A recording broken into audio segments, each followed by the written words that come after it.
Ladies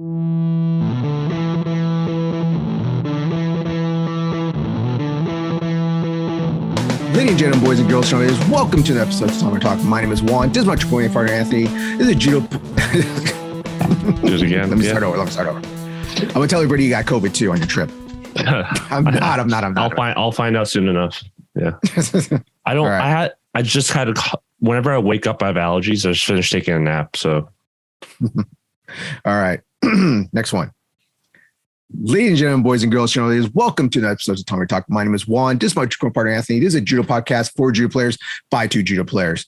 So, Anthony, I haven't seen you in about a week because Anthony has been on a judo vacation. I'm not just talking about he goes. You mean a pilgrimage? A vacation, pilgrimage. What do you want to call it? So, a vision quest. Yes, I like that. A vision quest. So, most people, when they go on vacations, they like to go to a beach, they want to go camping, maybe they want to go to somewhere exotic. And not Anthony. Anthony went on a martial art vacation to, where'd you go, Anthony? We went to Portland and then we drove up to Seattle. That's where we went. Yeah. And on his vacation, these 2 weeks, he took one of his best friends out there with him and they went and visited BJJ gyms, judo gyms. And was there anything else you visited? We went to Bruce Lee's grave. Yeah, well, we'll get to that part later. We'll get to that part later. We'll get to that funny part later, okay? So, Anthony, with no further ado, let's get the interview with you. Let's see. Because I guess today's the interview with me, yeah. It's kind of like it's your Vision Quest interview, I guess. So, why? I think it's a main interview, kind of. So, why on this vacation you decided to go to Portland and Seattle, of all places? Just for judo? I think I had a couple of friends there that I told them I'd visit them for a while now, so... And I've always wanted to visit some of the clubs there because my parents used to live out in Portland. Mm-hmm. And I've told this story many times because every time, of course, every club I went to, people are like, so what are you doing in Portland? Like, what are you doing in Seattle? And then tell the story. My parents used to live out there. And I'd go visit them over winter break all the time in college. But at the time, obviously, I didn't start judo yet. But when I did start judo and went back couple times, I did mean to train, but I never had the time because I was helping my parents move at one time. And another time I was doing a road trip up to Canada. So never had the time to train. So I'm like, I'm going to visit some friends. I heard this time of the year, the weather's like beautiful there. Cause for those who don't know, the Pacific Northwest is like cloudy all the time. And actually the first couple of days we were in Portland, Travis, who doesn't travel very much, this is like his second time getting on a plane. Oh wow, really? Yeah, it's literally his second time getting on a plane. He was like, "Oh, it's cloudy." And when we got out of the airport, I'm like, "Yeah, this is how Portland is. It's going to be cloudy. It's going to rain for like 10 minutes, and then the sun's going to come out for 10 minutes, and it's going to get cloudy again, and it's going to rain for 10 minutes." And it was like that for a couple of days, but then the sun came out. It was beautiful. Both good and bad because some places are really hot when we were training. But so I just been wanting to go there while I'm not going into winter or during the rest of the year where the weather's kind of depressing for me, at least. I was supposed to meet up with my sister who lives in Seattle, but the funny thing is she visited LA. We flew literally... She took her vacation to a nice sunny area and you were like, "Oh, where'd you go? What happened?" Yeah. Well, Travis got COVID original dates of the trip. Right. So we had to delay the trip and that overrode the trip that my sister was making down to LA here. So yeah, it's been a roller coaster, man, planning that. My schedule's like so tight and just that rescheduling that because Travis caught COVID like 2-3 weeks ago. It was like quite a task. But yeah, I just been wanting to go out, visit some clubs. Didn't get to hit all the clubs I wanted to, mostly because it's on my part. I didn't plan it that well, but because of the wrench that got thrown into the plans. I did not get to check all the schedules of all the dojos and align them properly because I really got spoiled by our dojo. Like, you're saying that. Like, for most people that don't know, our dojo's open 5 days a week, almost 6 days a week. Almost 6 days a week, yeah. Yeah. And so other dojos classes. are like, Yeah, and other dojos are usually like what, 3 times a week, twice a week, sometimes 4 times a week. We have multiple classes. We're not like one class a day, right? We have multiple classes each day we're open, and some of these other clubs are just open twice a week, like you said, with one class. Mm-hmm. So and a lot of them overlap with other clubs. So if I'm there for a week, let's say 3 dojos were only open for Tuesdays and Thursdays, then it means I only get to visit 2 dojos. Mm-hmm. And in some occasions, I actually did some back-to-back training where I did jiu-jitsu and judo right after, Brazilian jiu-jitsu and judo right after back-to-back. So at the same location. We did that at the same location, and there's another instance where we drove from one to the other. So I was still like wet and had tape all over me, and I was like, all right, let's go. I'm ready. Like I'm already warmed up. Let's start. It kind of goes back to the episode we talked about warm-ups, like how if I go back to back from one class to the other, I'm like, oh God, I gotta do conditioning again. Like gotta do the warm-ups again. Like luckily some of the clubs we went to didn't do warm-ups. So that was really good.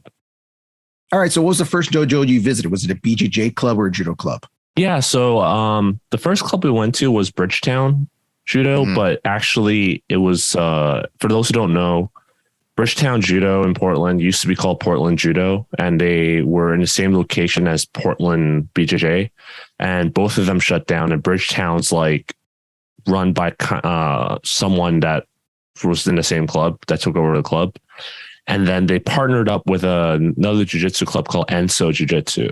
So we arrived on Friday. We're supposed to go to the judo class for Bridgetown, but we're like, all right, let's take a nap. And then we just passed out, like, because we both flew red eye. Like I woke up at like 3 a.m. Okay. All right. I'd be like, there ain't no time difference. You're just going up, Anthony.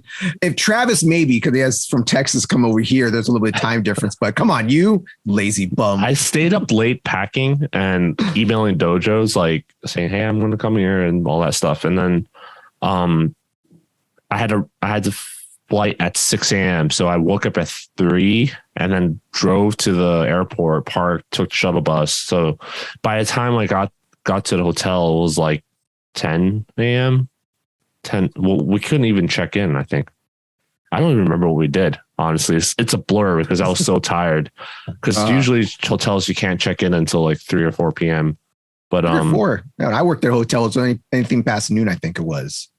No, you had to check out by noon, but then they clean up the room. Usually you can't check in by 3. So regardless, I think we just like hung out around and ate and stuff. And then the hotel let us check in. We took a nap, but we overslept. So we missed the judo class. So we ended up going to the jiu-jitsu open mat the next day, which was their first promotion since they reopened. So they had like open mat session. And then after the open mat session, they did promotion. So that's what we did. We just sat through a promotion. It was pretty good seeing people get promotions. I'm happy to sit through people's promotions and see people get recognition for the hard work they did and everything. I think I mentioned once where I paid a $200 for a Gracie seminar where I sat through like 50 people getting their belts and stripes, and that was rough, but so when really you went to this, when you went to the BJJ place first, you wore your BJJ 4-stripe belt, or do you have like the special, like just plain white belt when you go?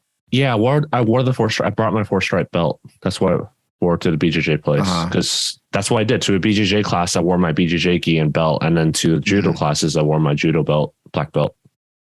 Your judo gi. Does Travis have any stripes or colors in BJJ? No, he just has a plain no stripe BJJ white belt, because he trained BJJ briefly for a few classes, and then he hopped between open mats because BJJ is expensive. Yeah, and that's the extent of BJJ he's trained. So okay. Yeah, it had been fun though. Did you enjoy your time there? Were they rough with you? Were they nice? Everyone's really nice. So this is something I noticed. Maybe we'll talk about it when we talk about the next place I went to. This is why I like doing these trips, because I learn a lot, not just about techniques. Obviously, everyone teaches technique differently, but how to coach, how to teach. Also, like holes in my own game. Also what kind of people are out there. Cause I always thought people are either nice or they're like a dick to you, right? Like black or white, or they're they're like mean, like they do mean moves. But I realized there are like good mean moves. I don't know if that makes sense. Like what? What would it be a good mean move? Like, so I might as well just go on to what I was going to say. So I ended up going to Henzo Portland. So that was your first time experience at Bridgetown Judo / BJJ. Enso Jiu-Jitsu. Yeah. Okay. So back to the open mat, was there like any rules like, okay, you're white belt, you can't go with brown belts, you can't go with black belts, or you can only go with black belts? I think most open mats are, I think those rules you're talking about only really happens at big chains. Like Gracie Baja, Gracie Muay, like those kind of places, or Gracie Jiu-Jitsu, maybe. I've never been to Gracie Jiu-Jitsu, but I've been to the others too.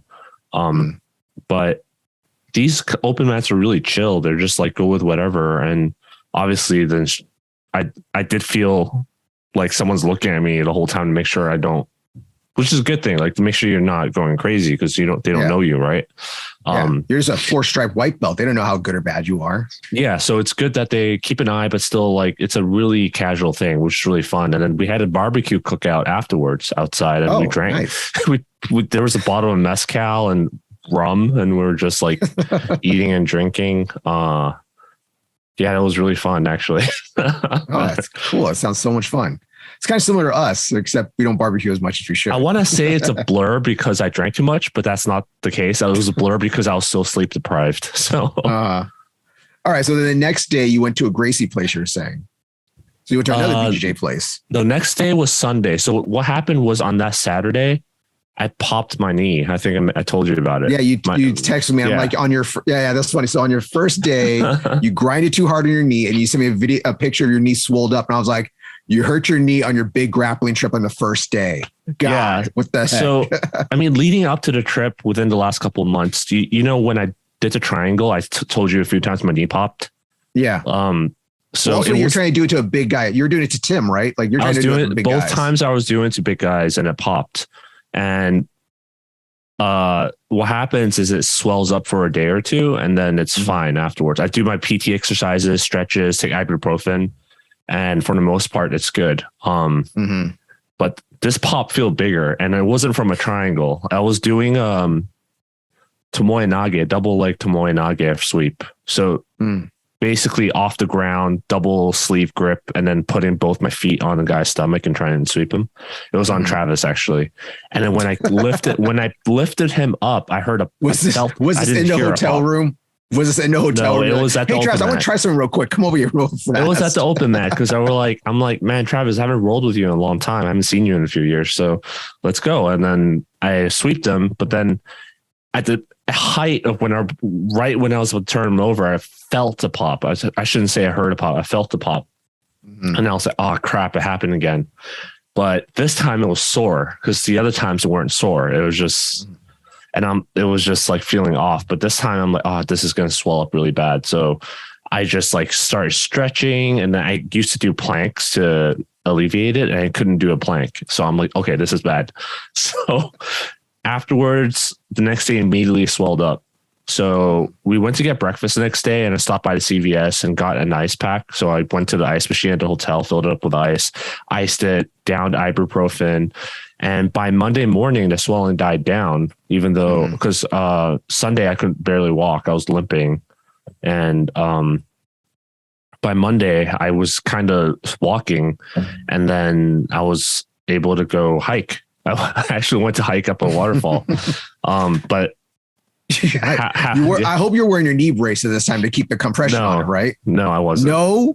Oh my God. So I went halfway up. No, not even halfway. It was a quarter of the way up. And then I'm like, man, I should stop here because I don't think I'll be able to make my way down because it's starting to feel sore.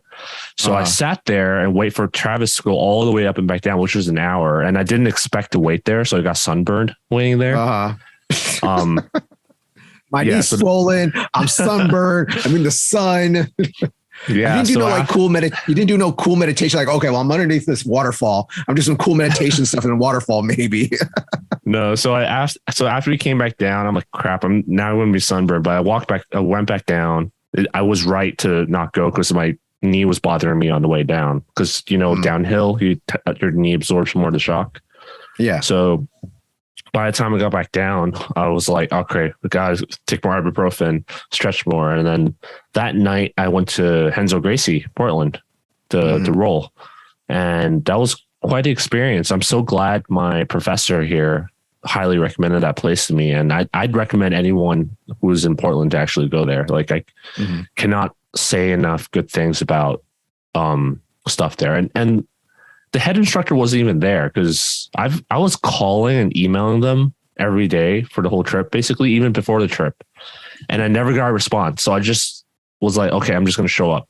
Showed up and the guy's like, oh, the phone, only the head instructor has it. And he's like out camping somewhere with no signal right now. So I was like, okay, that makes sense. I'm glad I showed up. And, went to the class, trained, did the fundamental class, the regular class, and then the rolling randori session.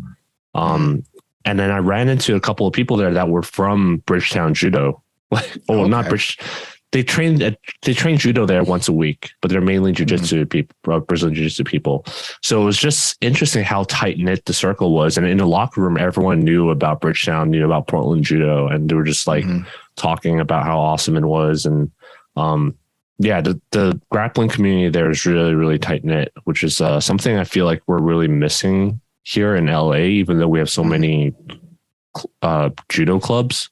Yeah. I think the jiu-jitsu community here is tight knit because I know people that know other people here all the time, but it's really disconnected from the judo community. Unlike in Portland, I feel like both Brazilian jiu-jitsu and judo felt a lot more connected.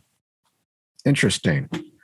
Now, you think because like here in LA, like even though there's tons of judo schools out here, tons of places you can train out for, like really, there's a lot of judo clubs out here. Compared to the rest of the country. Yeah. Yeah, compared to the rest of the country. Is it because you think we're judo is such a smaller sport that we're all fighting for students and fighting for similar students? That's why we're not as tight knit. Like people are more closed off from each other. They don't want to work out that much. I think that's part of it. Part of it is like you said, like people have the whole stay in your lane kind of thing. I think that's a really small part of it. I think the other part is just that we don't do open mats. We don't dojo storm people anymore. We don't do like the 3 club tournaments are our dojo hosts. That doesn't happen very often around here. Like we're the first to do it in a while, I'm sure. And also when we do host it, not everyone participates or shows up. Yeah. Like, well, I'm not going to say who, but one of the clubs doesn't have enough people that participate and then to find people from other clubs. Yeah. So I'm just going to go on a little side tangent here. I don't know if this will be the same thing or not, but there is one thing where people will ask, hey, we know you guys have Saturday randori sessions. Can we come over? I guess I get emails all the time. You get messages all the time. People want to come over. And then next thing I see, oh, now their dojo's doing an open mat Saturday, or their dojo's doing something on Saturday now, when a few of their students want to be like, hey, yeah, 5 of us want to come over and do randori. We're like, yeah, come on Saturday. Yeah, but their Saturday thing's not open. They don't advertise it. We advertise it, right? But I know, but I'm like, do you think it's maybe their sensei be like, oh, you guys are going to Hollywood or going somewhere else on Saturday? I mean, I'm not going to make guesses here because maybe it is, but I feel like it's a pointless road to go down here, you know? So, all right. Back to the vacation now. No, seriously. Like, remember how I brought up the idea of having an open mat many times on Sundays or Saturdays, and you guys are like, no, like, why would we do that? Why would we have a mat open where you're not training? Like, so you're not specifically training something. Yeah, but that's what builds the community. Is these like the open mat I went to, where I just went there, I rolled a couple of rounds, popped my knee, sat out a couple of rounds, rolled a couple of rounds, right? So it's like I could have sat there and not trained at all and would have been fine too. I would just been talking to people, or I could have sat there, saw someone do something crazy and been like, hey, can you show me how you just did that? I saw you do that on the other guy. How did it work? And they would like show you that. And there's like, that doesn't happen in judo. Like, yeah. Okay. Not in the way that BJJ does it. Right. Yeah. Yeah. No, I get you. Yeah. Yeah. We've talked about this before and stuff. Yeah. And if you feel that because of, but this kind of chemistry is what forms connections, and then for people to connect to each other and then exchange ideas and techniques and then network and be like, hey, yeah, you guys are cool. I'll go visit your club next week or next month. Let's get something together, have a inter-dojo tournament. Let's like go travel and train together or something. Like that's how it happens, right? Well, I get what you're saying because of like how you said you're on your trip. You guys slept too long, but at least they had an open mat that you can just go and practice. It's not you had to go to a specific class only. They had a real, like we always talked about before, a real open mat where you just come and practice. You're on your vacation, just say, hey, I'm going to go practice there. So then after this the Gracie place you went to, what did you do after that? Did you go to another club that same day? So funny story, the Gracie place, right after I came out, well, before that, I actually showed up really early. There was a kids class going on. It was a kids wrestling class. And I told you I wasn't going to say anything negative about this trip, right? So let's just say like the place was awesome, but the kids clearly don't know how to do ukemi in the wrestling class. I'll just leave it at that. All right. But everything else was great about the place. I would love to go. I showed up early. I was told to change in the locker room. I went into the wrong locker room and left my bag in a woman's locker room. So yeah, it's weird. I thought it was, he told me to go through the double doors that are labeled men's locker room, but I walked right past it. I went into the woman's locker room. And so after class, I went down and then I just saw a bunch of girls grappling down there.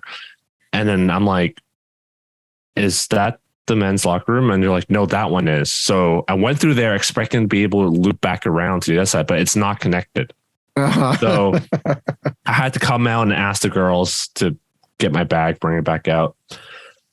As I left, I closed the door, took a picture of the front door because I forgot to take pictures for training. I did that a lot this trip. Forgot to take pictures on the inside. And I just heard woo, and then like bells ringing and stuff. I turned around, there was like a naked bike ride. Oh my God. There was like breasts, testicles, like, and people woo, and just like I'm just holding my wet gi, sweating, tapes on my hands, and they were just like riding over.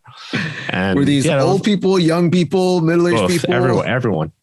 All ages. All ages. So I bet you got a picture of that though, didn't you? No, I was just like, oh, that's pretty cool. Like, but yeah, that was my experience with Portland Henzo Gracie.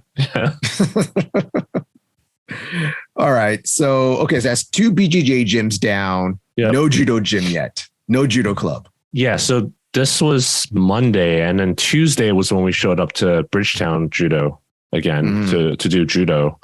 And that day was hot. Like, they have their dojo's kind of like a tent. It's a beautiful dojo, by the way. If you haven't seen the pictures, the dojo's like absolutely beautiful, but it's like a tent, and they have a little window up top. But what happens is like when the sun's out, there's like a greenhouse effect. So I was dying. Plus we ate a little too late. Like we ate around 3 or 4 for a class that was at 6. Like we had a really large late lunch. Plus, you could have ate, just could have ate smaller. That's your fault. Plus we were drinking a lot. So that night we were dying. We were dying. Like, and they did some pretty intense warm-ups. Let's just say that. So I guess it's not intense. It's just intense when I think back at it, but it's like pretty similar to what we do. So when you're full and drunk, anything's intense. Yeah. I'm like, oh my God. Like I feel like throwing up at one point. And I saw Travis's face like turn green. And when we went to Rondori, I just felt like I was carrying like a ball, like a bowling ball in my stomach. And Travis actually had bad cramps twice on both his ankles. So Yeah, that first night was interesting, but we didn't learn our lesson. It actually took another 2 days for us to learn our lesson and actually eat lunch early on the last day that we did judo there. You're on vacation. You're having fun, you know, I guess. Why not? I mean, part of me was like, oh, I can just like, I'll probably sit out for this exercise and I wouldn't care. But I'm like, I ain't no bitch. Like, you're getting that mindset from me. You're hanging out with Juan too much. Yeah. Hanging out with me. I ain't no bitch. I ain't going to stop. You're going to pull me off this goddamn mat. I ain't going to stop. Well, I also since I was talking about Renzo Gracie, I was going to say one of the things I really enjoyed there was, okay, so there's I was saying how there's mean stuff and then there's like, not like uncomfortable, but not mean. So they made, I don't know how to say it. They put so much pressure on with their technique that they made you not want to stay in a bad spot. Does that make sense? Like if you're being top mounted, they'll like, put the shoulder on your face and then, or like knee on belly and make you want to get out of the position. So you never feel like you want to just sit there and do nothing basically, which is fine versus some of the places I visited, I'm not going to name, like they would like do the wrestling thing, you know what I'm talking about? Like come across your nose and stuff. Yeah, like fish hook me and stuff. The crossface. Well, the crossface in BJJ has a different connotation than the wrestling one that you're thinking about, I think. I'm talking about wrestling crossface. Yeah. You know what Khabib did to Conor? That's what I'm talking about. Yeah. So another place I visited, a guy just like basically drove his fist in my collarbone. Like I have a bruised collarbone. Oh my God, that's the worst. Yeah. My shoulder was hurt for one night.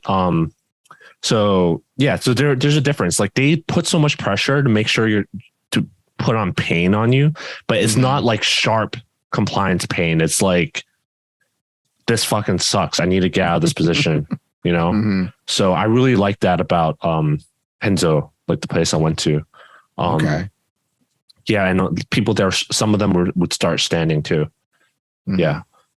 So back to Bridgetown. So you guys are there. You're feeling sick, but you ain't no bitch. You ain't stepping out and stuff. So I couldn't do the Spider-Mans because it hurt my shoulders. But so I was like barely doing the Spider-Mans, and I was like, oh, okay, got through it. And then he was like, all right, Spider-Man's backwards. I was like, what the hell? Guess that's the Spider-Man. So my backwards Spider-Man was my messed up shoulder. Basically looked like bear crawls backwards. Yeah. So I would just start shrimping. Screw it. I'm moving. I don't care. I'm just shrimping past here. Or I used to mess around. I used to play with the kids. I used to do backstrokes with them. So they're walking backwards on the mat and they're doing backstrokes. That's what I'll start doing. So what did you guys work in the judo? Did you guys like work on a technique? Was it just randori? Was it just like uchikomis? They were going over also togari that whole week. All the basics, variations, forward, backwards, competition, the ken style, like basically the hook to the side, the one that I taught the beginners. And so we were just doing also togari, and then from there we just went to randori. And is there a particular part you want me to elaborate on that? Just tell me about your trip, man. How was your randori session? Did they beat up on you? Were they like, he's a black belt, he must be super good, so they went really hard with you? They go easy with you? Do you remember? Was there an episode where we talked about etiquette and doing randori? Probably. How, like, we talked about etiquette. You start off light, and then you like try and find like it's like a dance, right? It's like a dance. I don't want to say a mating dance, but like it's kind of, it's like it's like going on a date and you're having a conversation and you're trying to figure out at what level you want, how hard you want to go. And it definitely felt that way. And nobody was like giving you the false impression of going light and then exploding 100% into, like nobody was doing that. Nobody will tell you like, let's go light and then like just drill you into the mat. Yeah. And the head instructor there kept catching me in Kusoto Makikomi. So like that was I couldn't see it coming. But the main thing, I felt like I could keep up with them for the most part, but I could not beat their grip fighting. That was where I realized my grip fighting needs a lot of work, because their grip fighting was really good. Every time I feel like I broke a grip or got the dominant grip, they would like either reset it or somehow like turn it around on me. So, yeah, I don't know what happened. I just felt like I couldn't do my throws because I couldn't get my grips. And there were a couple times where the guy was nice enough and let me get a throw in or two or something, but it was clear that I was just like using my attribute, like my size and strength to make it happen. So, yeah, that was I'm mostly talking about going to black belts, by the way. So yeah. Well, I hope no like white belts are throwing you and shit. Oh no, they had brown belts mostly. I don't remember going with any white belts there actually. I mostly went with the brown and black belts. The black belts are really good. One guy threw me with sent me flying with Seoi Nage. That was pretty big Seoi Nage. It was impressive. I haven't been thrown like that in a while actually. Okay. Yeah, I mean, in our dojo, people catch me with the drop Seoi Toshi like plenty of times, but this guy did a standing throwing me Seoi Nage. I haven't been. Was he tall also, or was he a shorter guy? He's like a little shorter than me, but he's like stocky, strong. Okay. So, but it was not a strength move. He was just good. It was just good. So, yeah, it was really fun going with people like that, and we did throwing lines. Yeah. That was the extent of my judo training there. It was really fun. And that was at Bridgetown, right? That was at Bridgetown. Okay. Did you guys train anywhere else out there, or after that you guys went to I told you, like the schedules just didn't line up. Oh. So see, BJJ is easier because they have classes every day. So I could be like, okay, Monday I'm gonna go here, Tuesday I'm gonna go here, Thursday, and they have afternoon classes. So I can be like, okay, afternoon I'll go here, evening I'll go here, right? Mm-hmm. But like I said, judo, it's like every place is like Tuesday, Thursdays. Like, every place is Tuesday, Thursday. Almost every day is like the same day, especially in Seattle. No one is Monday, Wednesday, Friday. In Seattle, we were only there for a few days, and basically, there's only 2 dojos nearby where we're staying. They're almost like down the block from each other, both of them. One of them is Monday and Thursdays. The other one's Tuesdays and Thursdays. And we arrived on a Wednesday, and we're leaving on a Sunday. So we only had the Thursdays one Thursday to pick between the 2 dojos. So, and okay, so you went to BJJ, you went to the judo place. You went to 2 BJJ, 1 judo. What was your next gym you went to? The next gym, oh man, I think at that point we were ready to leave. We just, went to Henzo, we left, and then we went to Seattle. That was when we went to Seattle. And I'm gonna like come back and edit this and be like, oh yeah, I forgot to mention that place. Like, it's just a blur. Like, we went to Seattle, and then I'm trying to think about which parts I don't want to talk about. So you went to Seattle, and I know when you're up there, you wanted to go to the oldest judo club in the US. So you went to Seattle Judo, right? Yeah, we went to Seattle Judo Dojo. Yeah. Okay. And the other one, the other one that was across the street, down the block, whatever, I didn't look at where exactly it was called the Seattle Budokan Dojo, I think it was called.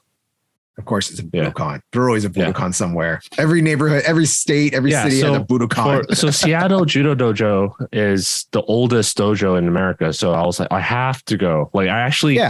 At that point in the trip, my body was so beat up that I was like, I don't want to, I literally had trouble getting out of bed. And I'm like, I don't want to go anymore. Like, but I'm like, when's the next time? I want to do more vacation, less martial arts. Well, I'm like, when's the next time I'm gonna do this? So I just like sucked it up. And then I went to jiu-jitsu. I went to a jiu-jitsu club with Travis because he had a friend there. So I went to a jiu-jitsu club there. Seattle Jiu-Jitsu Academy. Okay. Really interesting club. I like the vibe they had there. It was like, it had a kind of like Tibetan Buddhist decor kind of thing. I don't know if I had it right or not, but that's the kind of vibe I got from it. It's like in an industrial warehouse district. So it was kind of cool. They had a lot of people my size. Some of them were more round, I guess is how I'd word it. So polite. So they were good. It's just that a lot of base. I told you Newaza game is trash. So a lot of the basic stuff that was taught to use as defense did not work on them because I couldn't get my hand through to the hips because of the roundness. So that's also something that I realized I have to work on is that. I try to do my stand-up game with a couple of people there. One guy was like, just throw me, right? But I was heavier than him. I think he was shooting for a double leg or a single leg. I countered it with either Uchimata or Sumigaeshi, I can't remember. And in order to avoid landing on top of him, I tried to roll off and land to the side. But he used that momentum to like roll on top of me, of course. Oh, screw that. So, you got to just land on the guy then. Just land on him. Screw it. Yeah. So I feel like because you're going to lose position. That's like the main thing of losing position when you do Uchimata or certain throws like that. I'm going to do the full throw inside in judo. It'd be equal when I'm done. But any other grappling, it's just a continuation. You just did all that work to lose your position. But part of it is habit, right? And part of it is habit. I don't want to land on my partner. I always roll through. If I'm going to finish on the ground, I'm going to roll through. Otherwise I finish standing. So part of it's habit. The other part is I just didn't want to be the visitor that broke someone's ribs. So I was just like, whatever. Looks like it's time for me to go.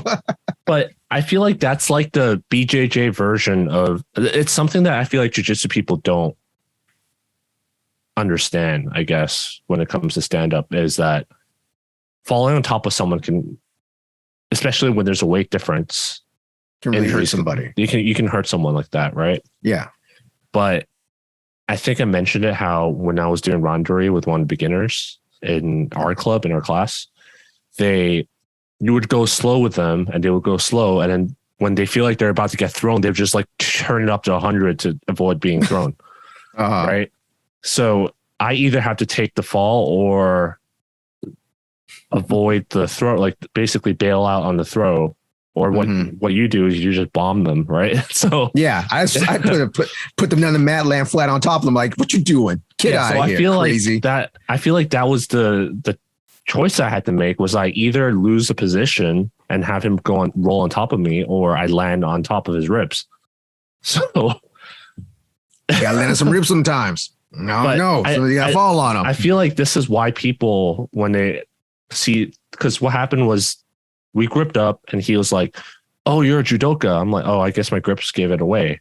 And like, shit, had to figure it out. He was like, yeah, just throw me. I'm like, I'm sorry, I don't feel comfortable throwing people I don't know. And then it's like, it's okay. And I'm like, no, really. And then they just kind of ignore what I said and just like shoot, like go really hard on takedowns. And then I counter it, and then I'm put into that position and making a choice. Yeah. So I choose the one where I end up in the bottom getting smashed, basically. But yeah, too nice. You're too nice. Well, I don't want to get hurt on my trip, and I don't want to be that guy who hurts people on a trip. Getting smashed is fine. Like, I'm used to it. So it's funny you said, because we just had one of our old members, one of our crazier older members. He's been like a white belt for 5 or 6 years now, because he comes in, he goes, comes, goes. If some of our members might be listening, Cholo Judo, some of you might know, some of you might not. He was going with one of our big Brazilian twin guys, and it was a mixture of one of the twins trying to throw him like on Tomonagi or something. And all I heard was like, oh my God. And I was like, oh God. So he landed on him, and I'm just like, oh my God, is he dead? I know he's not dead, because he's screaming bloody murder because he like hurt his ribs. And they're like, oh, did he hurt his ribs? Is his ribs broken? He's like, nah, his ribs aren't broken. He's still breathing and not throwing up. He's fine. That's always my measurement. That's always my measurement if someone's ribs are broken. Are you throwing up? Yeah, he's fine. Like, he took a few days off. He's okay. But it was like, oh my God, like, you just landed on him so hard. It's like, yeah, shit happens. That's why you don't do sacrifice throws on beginners. But yeah, especially big ass beginners. So so the guy I'm talking about was a blue belt. I did the stand up with the instructor there, Dave, and he was a black belt, and he knew how to counter all my grips and stuff. And yeah, I think a lot of people that say that jiu-jitsu people don't do stand up, or they just pull guard, they don't, like, they don't understand there's other way. It feels like I don't know what I'm talking about, by the way, but it feels like there are other ways how he can deal with my takedowns, basically. So, yeah, I think at any time if he feel like he was in threat, he would just pull guard. And then other times when he feels like he's winning the grips, he would just feel comfortable, like just going for a leg grab or something, or ankle pick. So, yeah. This is that Seattle Judo. Yeah, Seattle Jiu-Jitsu Academy. Yeah. But yeah, when I do stand up in jiu-jitsu, I don't really try to do judo anyway. I'm trying to go for leg grabs, actually, which is probably why I don't really throw people, because I'm like, what's the point in me doing judo in a different rule set with a super bent over opponent and also someone that potentially doesn't train stand up very often? I might as well do something that is useful in this rule set that I'm not familiar with, which is like leg grabs. I don't train it that often, so I want that to be part of my game. So I might as well just train leg grabs. So I was playing into the game. So yeah, it was fun. He smashed me, caught me in a Bravo choke a couple of times. This is one of those chokes where, how do you say it? I didn't feel like I was passing out. Usually I know when to tap. I'm like, oh crap, I'm getting choked. I tapped out. But this time I didn't feel like I was passing out, but I knew something felt like wrong. It felt like my fight or flight instinct came out saying, hey, you need a tap. Like something was telling me you need a tap. Something's happening. So I tapped and he let go. And then my vision just went like, boo, like just like narrowed. Just opened up.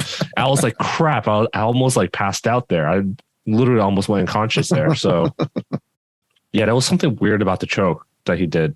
I don't know. Those are always funny chokes those are always funny ones. You're being choked out or something that got a good grip and you're just like, I'm good. I'm asleep. I'm out. I'm done. Yeah. I've never had that happen. I've been doing BJJ for 4 years. Got choked probably thousands of times and never had that kind of choke happen before. I don't know why, but yeah. But at that point I was also really careful about my knee because it was already feeling better. I didn't want to pop my knee again. So I didn't do a lot of the usual sweeps that I do. Yeah. All right. So after there, then you went to the oldest judo club in the United States, Seattle Judo. How's your experience there? Yeah. So just remember this is back to back. So after we left that place, I went straight. Oh, so you didn't take a break? I didn't take a break. No break. This literally just went straight. Yeah. Oh, okay. And this is because I was originally only planning to visit one. I was going to be like, okay, Travis, you go to jiu-jitsu, I'll go to judo. But the Seattle Judo place never picked up my phone call or responded to my email. And I was like, maybe it's the same thing as Henzo, like the person who, like, I mean, the dojo phone, I have the dojo phone right here. I left it at home. I forgot to leave it at the dojo. So I'm like, maybe it's like me. Someone went to travel. Oh, shoot. How many messages did we have while you were gone? Let me check right now. Actually, I need it. Phone is starting. Oh my God, you had it turned off. I had to turn it off because I forgot to leave it at the dojo. And well, no missed calls. Well, I'll find out later when it syncs. I'll figure out. I was thinking might as well just show up, right? It was only a 10-minute drive. 10-minute drive from the jiu-jitsu place to there. What's the worst going to say? No, come on. Yeah. So the original plan was I was just going to drop Travis off and go to the dojo. But once I got there, I'm like, I already have 2 gis in my bag. I'm like, all right, I'll train. And I trained. Then I went to the dojo and I was like half dead at that point. And then I showed up and they had a kids class going. And then they're like, you're a visitor? I'm like, yeah, I called. And they're like, oh, so that's why the phone was ringing. Oh my God. The phone worked? Holy shit. We've been paying that bill. It actually worked. It was one of the parents that was like, oh, that's why the landline phone is ringing. It never rings. Like, so,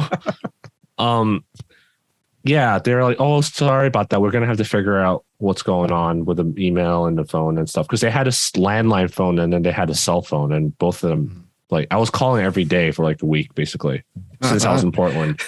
The office phone just keeps on ringing. I don't know what it's doing. I don't know. Maybe you should pick it up. Crazy idea here. How about let's pick up the phone?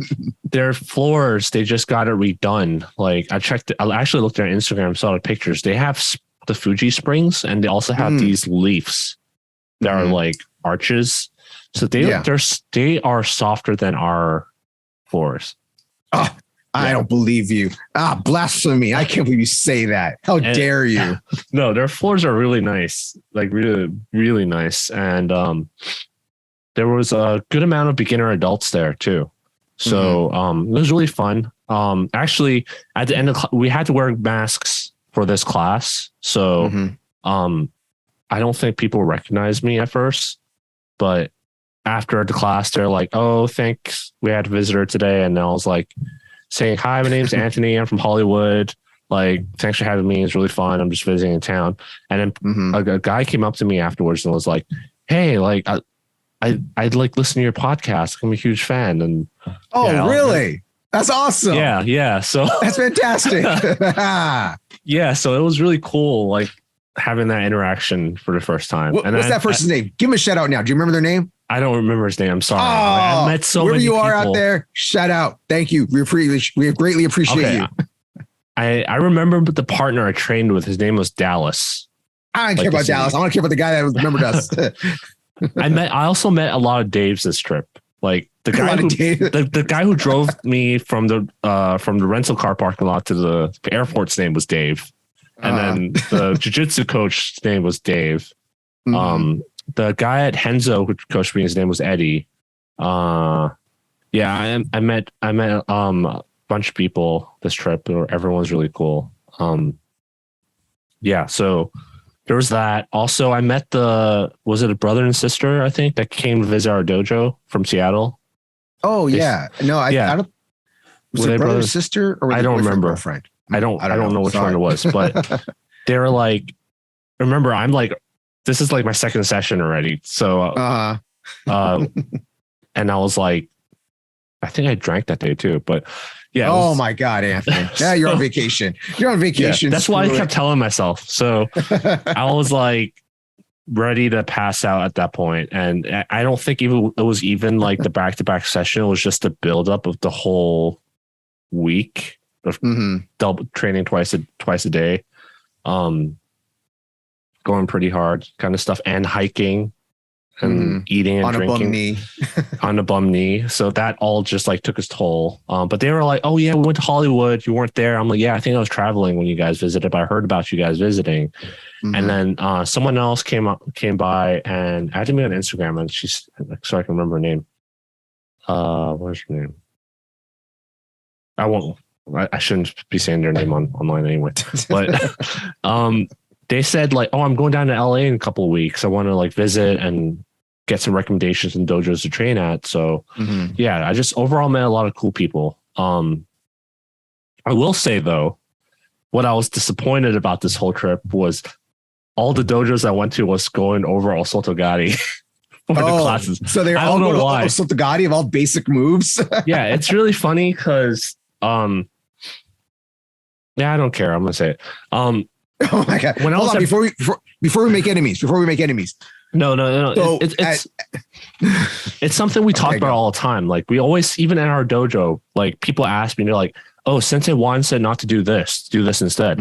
Sensei Eric said to do this, and then Sensei Philippe said to do this." And I'm like, just do what they tell you to do in their class. Is what I said. And then I say, after that, figure out which one you like best that works for you, and then stick with it for your. But yeah, I was like, even me, when I go visit dojos, when someone tells me to do something, it's not the way I do it. I'm gonna still do it their way because there's might be something you'd learn. And I did learn something this trip for Osotogari, mostly on why we do certain things and how to explain certain concepts, not so much how to do it in particular. But yeah, so when I was in Bridgetown, Elon, who was the head instructor there, was like, "You do not do Osotogari." I don't want to make this in the comment section into a debate about it, but basically, he was like, "You don't do Osotogari at an angle." Basically, you do it back, like you want to throw them at an angle, but you don't go at an angle. I don't know. It's kind of hard without explaining with video, but I'll just leave it at that. The details is not important.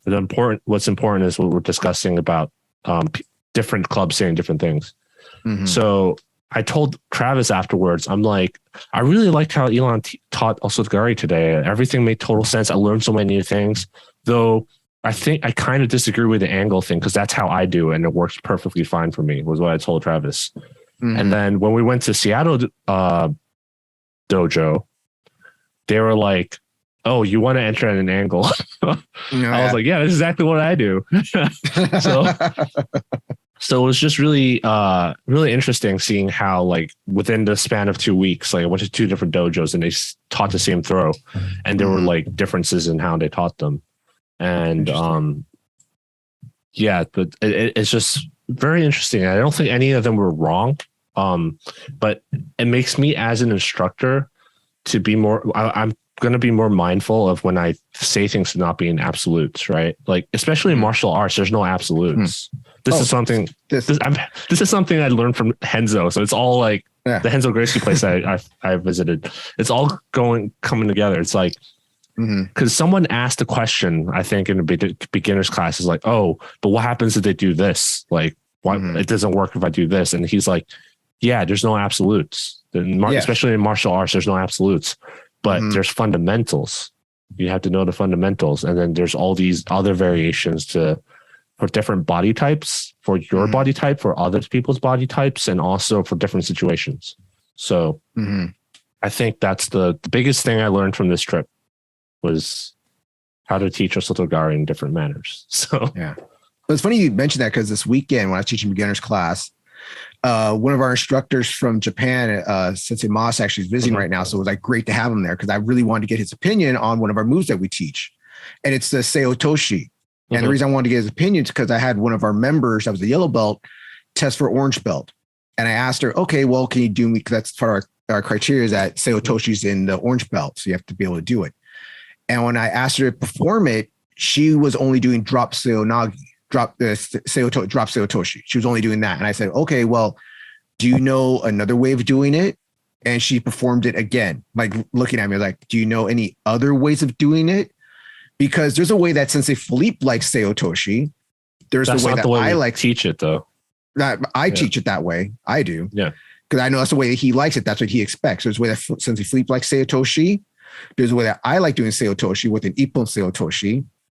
And then there's other ways of doing it. Like people like doing drop Seonagi or Seotoshi. People like doing Ippon Seonagi drops, Ippon drop Seonagi. Yeah. But luckily having Sensei Mas there, I was like, Sensei Mas, what is your opinion on Seotoshi? Can you show me how you do yours? And it's kind of like, it was really cool because it was a mixture. It might be where I got mine from also.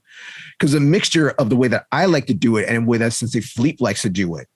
Where Philippe comes very sideways and how I come very perpendicular with the person.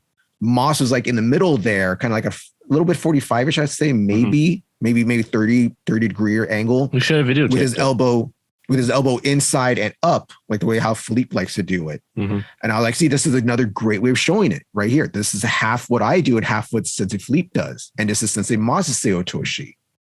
So it's like one of those things where like you have one move, but so many different ways of doing it. Which one's right? See, one that's best for you and works for your body type the best. This is my problem with how most places teach techniques, which is when it comes to throws like these, the cracks start to appear more often. Like in the way you teach starts to appear. Because when you're doing Osotogari, for example, when I was taught Osotogari as a white belt, no one ever told me you have to put all the weight on the reaping leg.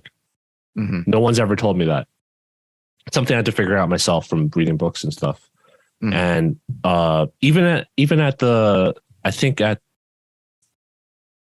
trying to think. Yeah, I think Bridgetown did it, but I don't think some of the other clubs I went to did it. I've seen Osotogari taught in many places. Like it's the first throws. I visited so many clubs. I've probably only like 20% of them will say you need to put all the weight on that leg. So most people will be like, this is how you do it. Just go like this, put your foot here, put your hands up here, and then throw them. This is what it looks like. Now go try it. That's basically what most go do it. That's how most people do it. Same thing with Ogoshi. It's like you grab the hip, turn it around, bend your knees, put them on your hip, and then turn, throw them over your hip. Like that's how you do Ogoshi. And this is why it's really important to understand mechanics, because people always like to rag on judo about like, oh, you guys are spending too much time on the names and stuff. Like, yes, there's overdoing it, but understanding mechanics is important, because when you can explain mechanics, then it will explain how to do the throw. And people see I think Seoi Toshi is one of those techniques where the mechanics are so important that if you don't understand it, then you're going to do it wrong. It's going to turn into something else. And that's why people have so much trouble doing Sensei Philippe's version, because I feel like that's a really hard version of doing that. And I don't think it belongs in an orange belt. I do believe it's a hard one to do. I do as well. I do. That's why why I kind of teach the way that I do it, but I also show the way Philippe does it. That way I want them. That's why, because like you weren't there last week when I gave the big speech about people asking, just going on a little tangent now, a little separate thing of people asking, like they'll ask me to test and I'll be like, no, you need to work on this. Okay, well, I'm going to ask Sensei Eric to test then. Oh, Sensei Eric said no. Okay, I'm going to ask Sensei Anthony. Anthony, will you test me? No. Okay, I'm going to go above all of them. I'm going to ask Sensei Philippe to test. And then they do something totally wrong. And Philippe, you know how Philippe is. Yeah. And I'd be like, why do you guys teach them this way? Hey, I told them not to do it. I told them not to test, you know? So yeah, it's just, especially Seoi Toshi, people will just look at it and try and emulate it. But if people look at it in a different angle and think of it as like Otoshi, dropping your body weight, dropping your center of mass to pull the person down basically and break their posture or balance. And then you're throwing them, dragging them over your shoulder, basically. That's Seoi Toshi. So if people understand that, then I think it will be a lot easier to do it. And the one that Philippe does is a little more advanced, but the ones where you drop to both your knees or one knee demonstrates that mechanic perfectly. So yeah, that's just my little. It's nothing about what Philippe. It's nothing about how Philippe is wants to test it. It's about how most places teach throws. Is what I'm saying. Is they don't explain the mechanics. What makes this throw? So, like for example, I think teaching Osoto Gari, Osoto Otoshi, and Osoto Guruma together could have value, because you're like, if you do it wrong, it turns to this throw. And why is it different? It looks the same, but if you do Osoto Otoshi, it feels different. Like you teach someone how to do Osoto Otoshi, they're going to be like, oh, this is why Osoto Otoshi is different from Osoto Gari. And that's how you prevent people from like people online saying like, they're all leg sweeps. They all look the same to me. Like, yeah. So I think like teaching all these different throws, even though they're not useful, it's important for people to understand the mechanics and feel the difference, because just seeing it is not enough. You have to feel the difference. And you sometimes you'll even see the situation and when you can use it are different too, especially when you add in movement and not static, like just doing the standing. Because I don't think doing a Soto Guruma would be very realistic static, but in movement it might be more realistic. Movement, it helps out a lot. Yeah.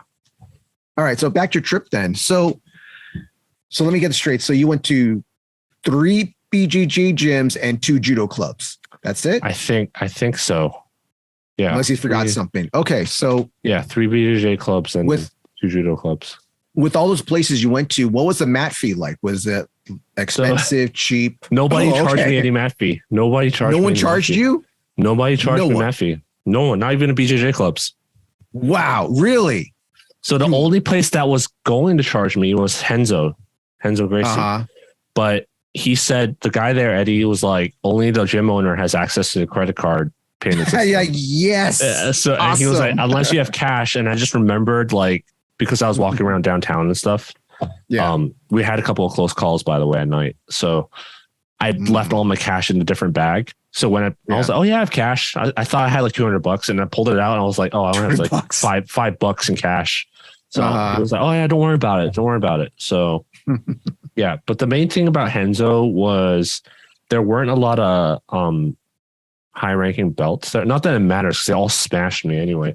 But he was like, we're mostly a no gi gym, is what he told me. A no gi club. It's just like, there's not that many people that train gi. So he told me I'd have to come the next morning to in the morning class where there's a couple of brown belts and black belts that would probably be a better fit. But I went to 2 whiskey places that night, so I didn't wake up the next morning. Did you bring any no-gi clothes with you? Bring some rash guards? I did. I never used them. So. Not even to hike? No, because they had no pockets. So, all right, so that's really cool. So no one charged you a mat fee.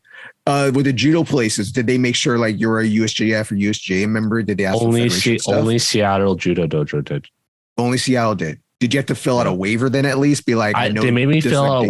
They made me fill out a waiver. I brought my expired USA Judo card because I renewed it right before the trip and the new one didn't come in time. So they're like, oh, we need to see your membership card. So I showed it to them and they're like, do you have a non-expired one? I'm like, well, you can't just take my word for it that I renewed it. Like, no, I can't. Okay. So I had to pull out my USJF. I was like, I have all 3, but USA Judo, they don't send you an email with your membership card. And digital form, you have to log in. PDF though. You have to log in to get it. You can download the PDF. Like that's what I have on my phone. You have to log in to get the PDF. God. So I was like, okay, fine. So I got my USJF and USJA one and showed it to them on my phone. And you're like, look, see. Yeah. So I showed it to them and I signed a waiver and then that was that. So awesome. So did you enjoy your trip? You have fun?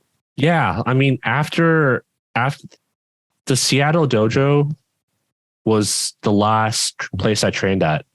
And that was on a Thursday. So the next morning, Friday, I literally could not get out of bed. Like it all hit me at once. Like my friend was like, come on, let's go hang out. I'm like, I'm not leaving the hotel room. I was just I can't go. Drag me into the bathtub.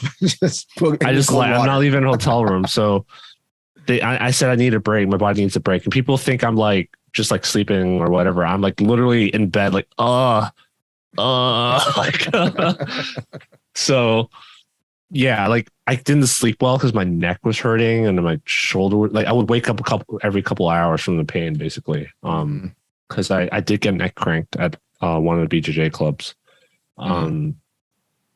Yeah, so Friday I had rested. Saturday I hung out with my friend in Seattle the whole day.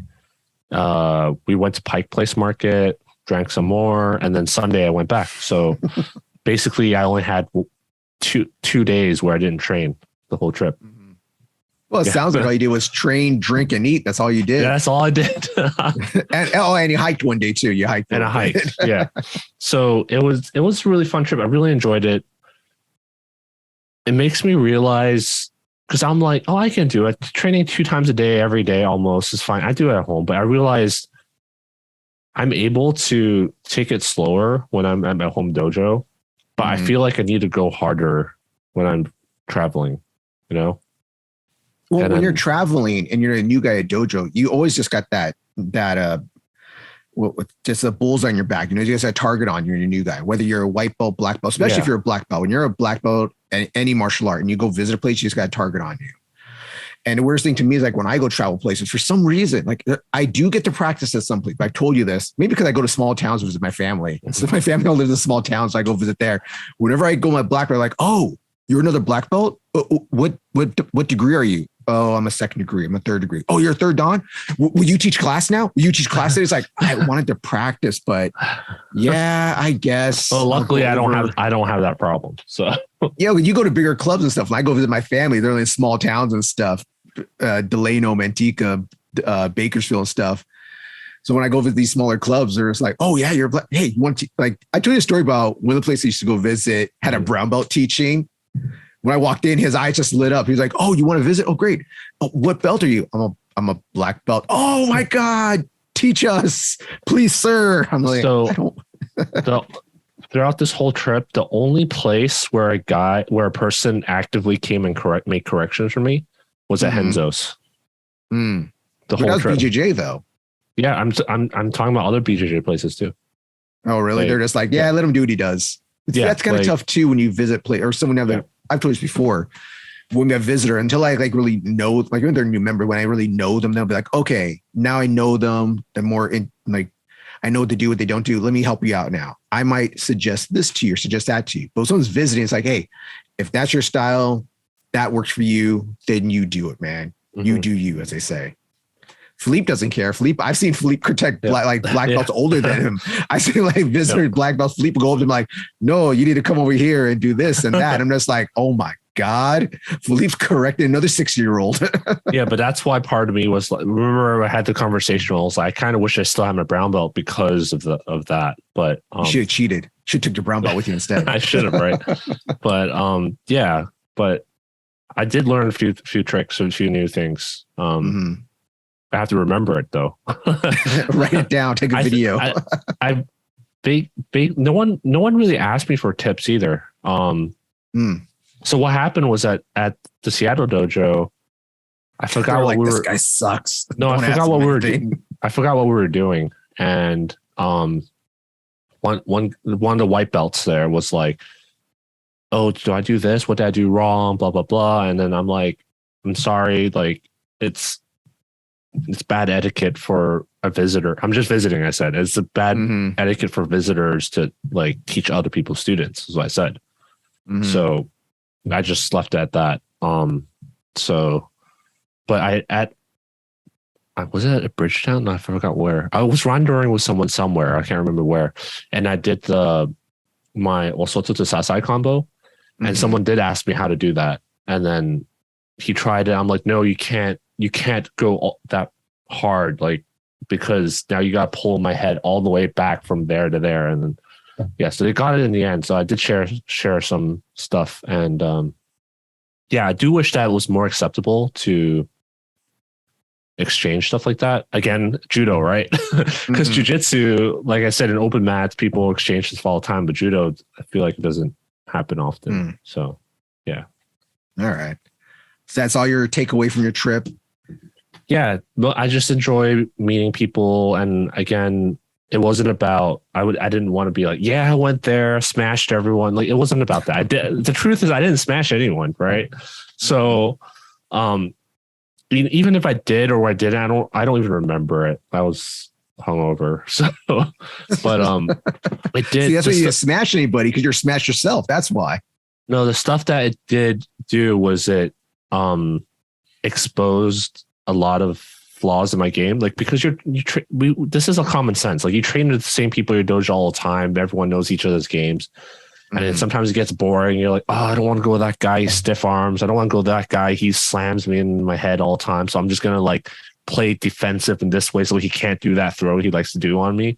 Like, visiting on a dojo is like a surprise. You don't know what's gonna happen. This guy might be a complete douchebag and neck crank you, or he might be nice, and you might see something you like, you want to copy. I asked Elon, like, hey, I saw you do that Sasai to Uchimata combo. I want you to show me that. Like, that was pretty cool. I'm like, by the way, like, I saw how you dealt with that grip, because they were so good at grip fighting. Like I said, I asked for some grip fighting advice. Yeah, it was just overall, I saw a lot of improvement I can make, because I feel like the next time, if I ever run into a plateau again, like feel like I'm plateauing, I think I would like go take another trip, basically. So I could be like, okay, I see what I can work on, or I see a way forward, or I see something I can add to my game. And that's what I love about judo. Oh, and also I like it. I did feel more motivated to maybe go to no gi class in BJJ, because I've never been to a no gi class. So I think I want to start doing that. Yeah. Huh. Okay. I didn't know that. I might start. It's on Tuesday and Thursdays. It's hard because I teach kids on Tuesday, and then Thursday is my semi-rest day, kind of. I do go to a different judo club, so I might have to give up going to that judo club instead and go to no gi BJJ. So I just have to shift. Yeah, I have to shift my priorities around, basically. So this trip made me want to shift my priorities around this time to maybe give no-gi BJJ a chance. Mostly because I think they do a lot more stand-up there. That's a good sound to me. Like, try your stuff out. Add more things to your repertoire. Why not? That's why I do catch. Try different things. I do my old wrestling stuff, try some new catch stuff, do my judo stuff there. So I love going to catch wrestling. I get to do a lot of different things there. So, is there anything else you want to talk about your trip, or is that it? I'm losing my voice. So you're losing your voice. Now I'm going to think I have COVID. Like every time that I had to say, yeah. It doesn't have COVID, people. I think you went on you flew, didn't you, on a flight? Yeah, I wore a N95 mask the whole time, both ways. Did you ever get tested before you went on your flight? Mm-mm. No? Nope. All right. So he just wears N95 the entire time on a little tin can with a bunch of people he doesn't know. I do plan to wear masks to judo the next couple of weeks, so maybe more next week and see. All right. Just in case I did catch something, I don't want to spread it. So I greatly appreciate that. Thank you. Yep. Well, that was today's episode talking about Anthony's judo quest adventure, whatever you want to call it, his vision quest, his judo quest, his what would be another? What was those old martial arts shows? He'd be on was the Human Weapon Adventure? Human Weapon. Human Weapon was, and the other one was Fight Quest, right? His Fight Quest, his Grappler's Quest. So, like always, please like, share, subscribe. If you want to follow me, you can follow me at @the_Juan. You can follow Anthony at Anthony Throws on Instagram. You follow the channel itself on Instagram at Tatami Talk. You want to follow the channel on YouTube, it's at Tatami Talk as well. If you want to send us any questions, videos, things you want us to go through, like always, you can send it to us at tatamitalk@gmail.com. Anthony, is there anything else you want to add? Yeah, I'm just glad we really did this right as I came back from my trip, because I literally landed today. So while it's still fresh in my mind, because I'm going to be like, what was that move I said I wanted to learn? That I learned that grip break. I don't like. So now I can look back at the episode and be like, that's what I learned. Yeah, Osotogari, not sideways. Oh no, Osotogari forward. No, Osotogari heavy leg. All right, so thank you everybody for watching. Again, like, share, subscribe. We love you guys. Appreciate all the help from all you guys. Appreciate all the love from everybody out there. And whoever was out there in Seattle, judo, that liked us, we like you too. All right. So don't forget to slap the mat.